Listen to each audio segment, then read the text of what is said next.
নাই, চলবে না। এই যুবক, তোমাদের জন্য ছোট একটা গজল বানিয়েছি, শোনো।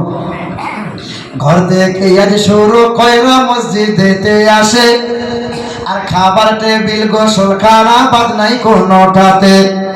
কি খাইলো আর কি পড়িলো এটাও তোলে সেলফি, আর ফেসবুকেতে আপলোড দিয়া লাগাই শুধু ভেলকি।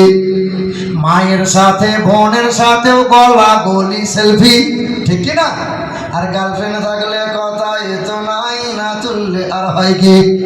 জাকাত সাদকা অনুদান যদি কেহ করে, আর 1 কেজি চাল দিয়া বেটা শুধু সেলফি তোলে।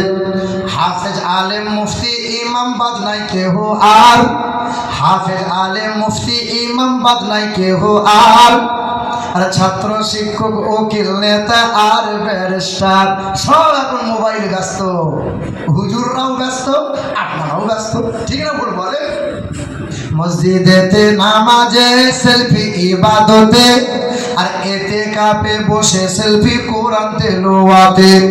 সভা সমাবেশ আর বায়ানের মাহফিলে বক্তা শ্রোতা উভয় এখন সেলফির দোকানে। হজ উমরা করতে গিয়ে আদব আখলাক ভুলে, আর আল্লাহর ঘরকে সামনে রেখে শুধুই সেলফি তোলে।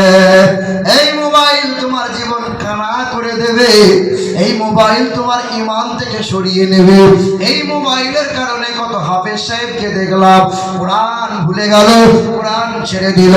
এই মোবাইলের কারণে কত নামাজি ব্যক্তিকে দেখলাম নোংরা পথে পা বাড়িয়ে দিল। এই মোবাইলের নেশার কারণে কত মানুষকে দেখলাম নোংরা ছবি আর নোংরা ভিডিও দেখে মত্ত হয়ে গেল। না বল, ছেলে মেয়েদের মোবাইল থেকে দূরে সরান, মোবাইল দিবেন না।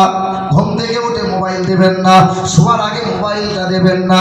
ছেলে যদি মানুষের মতো মানুষ করতে যান, শিক্ষায় শিক্ষিত যদি করতে যান, একটু দূরে রাখার চেষ্টা করেন। এই মুসলমান সোনার টুকরো বন্ধুরা, বলেন তো সুন্দরের চাইতেও সুন্দর জিনিস এই ব্যক্তিটার নাম কি? জনাবে মুহাম্মদ রাসূলুল্লাহ সাল্লাল্লাহু আলাইহি ওয়াসাল্লাম।